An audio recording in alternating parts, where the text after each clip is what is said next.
Well, hello, traders and investors. I'm LA Little, and this is your daily NeoTA wrap, where we take a look at these markets, and we do it from a neoclassical perspective. Each time we're asking ourselves what happened today.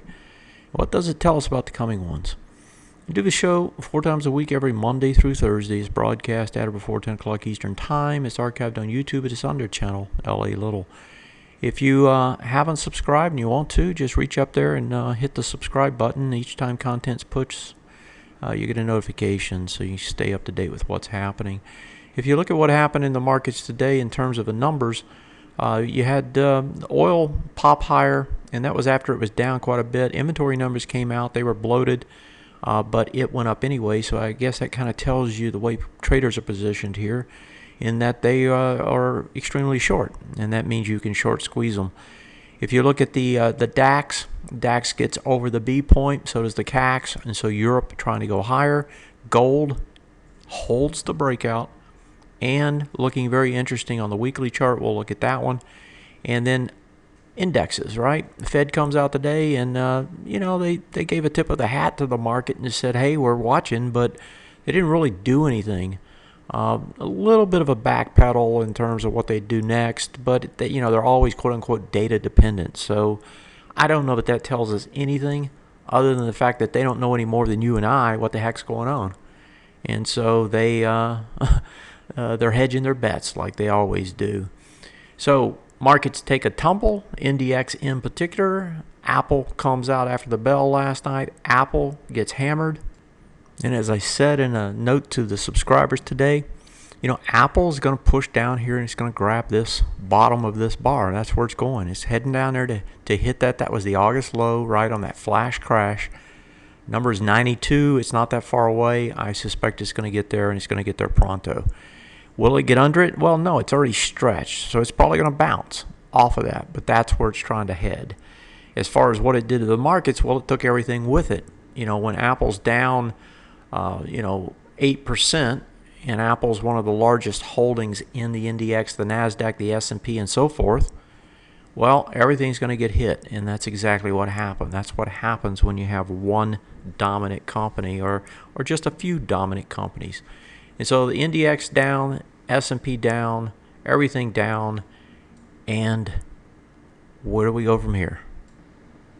Well, let's take a look at the charts and see. So if we go to the S&P, right now the S&P had popped up over today, that little 3 bars, it's been there, pops over, it has a little bit more volume. Now that says, hey, it can come up there and try to do it again, push down, at the end of the day, push down into the big bar's top. That number's 1876, gets into it 1872, and flips it around and holds it. So that says, hey, there's not enough to break it down yet, right? S&P still hanging here. Tomorrow, Friday, those are going to be where the tale is told. If we look over at the NASDAQ, however, doesn't get to the highs, gaps down, keeps going down, right? Volume pushing down. It gets into the big bar. So that's the high of the low. Number there's 45.15 roughly. You're at 44.68. So you're into the bar. If the NASDAQ pushes a little bit farther, I would say maybe the bottom of this bar, 44.19, the NASDAQ is going to go after the bottom. So you're in the danger zone. If you look at the NDX does the same thing. Of course, this is heavily weighted with Apple, doing the same setup, has the same setup. And then the Russell looks more like the S&P, right? Russell gets over a little bit more volume. Doesn't quite get over this bar. The top over there was 1021.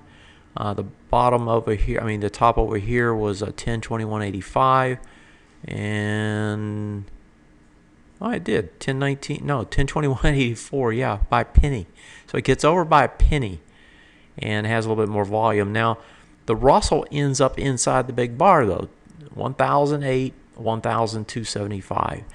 And the Russell is the only index that's trying to break down on the long-term time frame. 1040 is the number.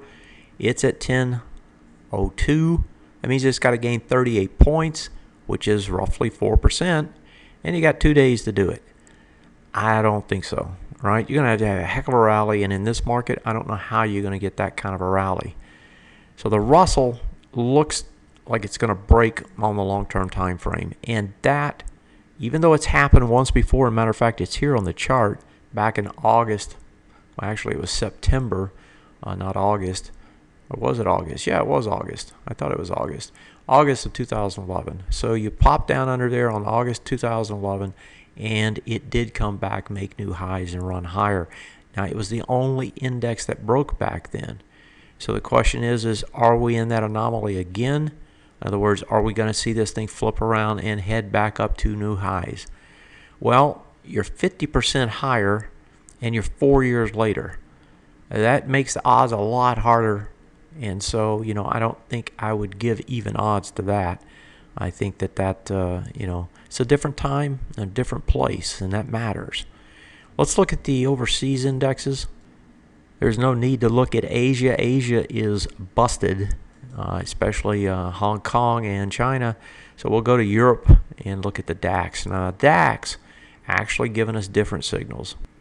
And if you remember, the DAX was the one that failed to do what it was supposed to do, that started this huge, downdraft way back here at the beginning of the year.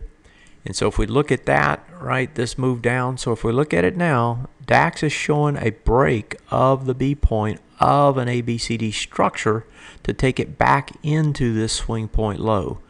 And so when you're looking at this particular chart, okay, this one's telling you, hey, we can go higher. And in fact, it looks like we're going to try. No volume today, but it does get it on price. It would be better if it had volume on that push. So it's a suspect ABCD structure, so to speak. Question is can it follow through? If you look at the CACs, you have the same situation, just a little bit stronger. It's coming back a little bit stronger. It's over that top, and it's over this bar as well. The top over here was 4352, and it's at 4380. So same situation, same setup, wants to try and go higher. So overseas, at least Europe, telling us they're going to try to go higher.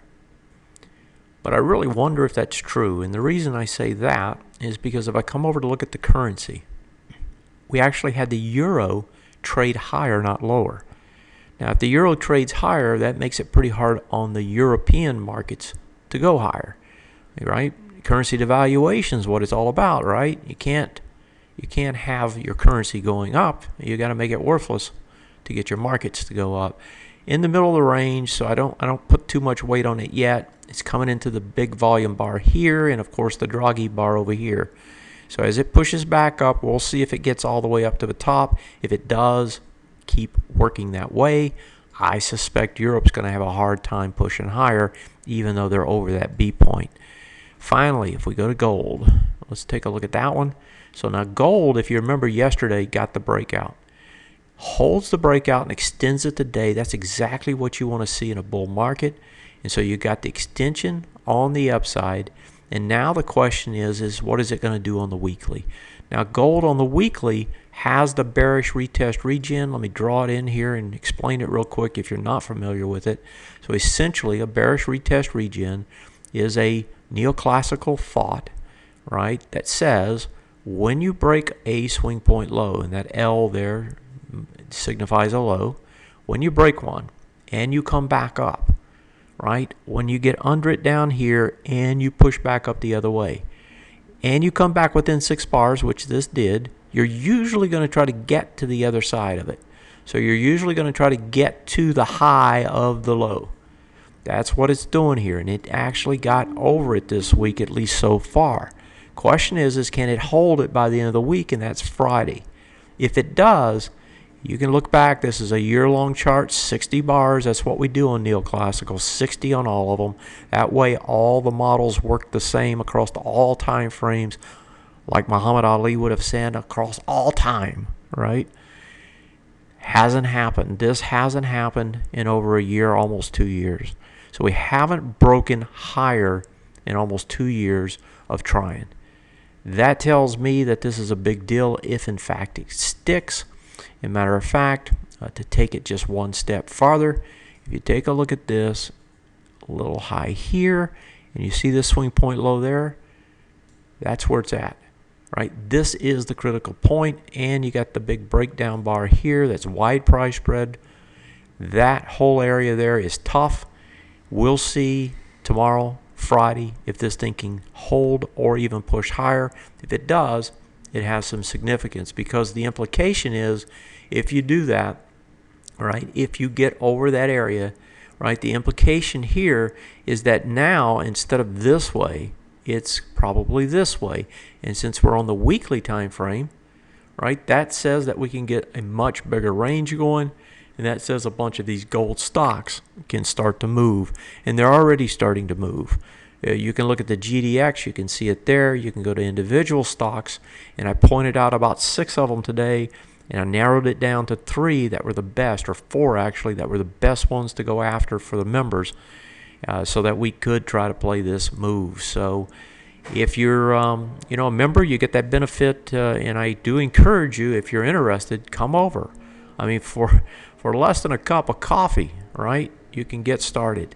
Just pop in here, $19 a month, $15 if you buy a year, and you get everything for that price. What else can I tell you? It's that time of the year. It's that time of the month and of the week. And this is it. Either you make or you break on the monthlies on 3 of the sectors, 1 index. All 3, well, 2 of the 3 sectors look like they still have a chance to be saved. And I'm talking about the financials and the industrials. IYT, the transports, it looks like they're history. They're going to go to bearish on the long term. I haven't seen that happen in the market not take a bearish turn. So on a long-term time frame. So it looks to me like, it's just a matter of time. I said that sometime back. I wrote that article. If you read any of the material that I write, way back in, and I'm popping back to the front page here, way back in August, I think it was. It's probably not on the front page anymore. Well, actually, we were talking about it here. Silent crash was already underway, and right before that article, actually, it's a little bit farther down. Let me see if I can see it here. Yeah, this one. This was the article. Great breakdown slower. And, that was, when was that? That was August, 12th of August. And if you go back to the charts, put the S&P on a weekly, 12th of August was right there, this week. That was when I said that, we're fixing a breakdown slower. Now, mind you, this thing came all the way back, and that's not uncommon, right, to test it. As a matter of fact, if we go over and put the NDX up and put the NDX on a weekly, the NDX made new highs. As a matter of fact, the NDX fooled me, because usually, this is the lead group, and when the NDX starts to make new highs, usually it's going to pull other stuff with it. But in this case, it didn't, and we came back down, right, got the big move down to start the month.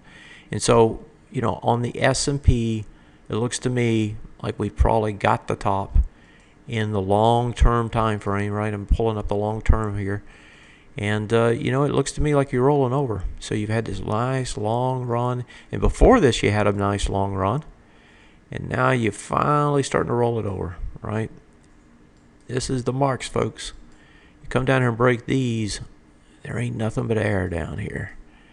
That's it for tonight. Have yourself a great one. Thanks for joining me. Come check us out. I can only, encourage you to take advantage of what's here and what's available to you on this show, and on the services and the tools that I offer. I'll teach you. Just got to show up for class. Have a great one. Take care. Good night.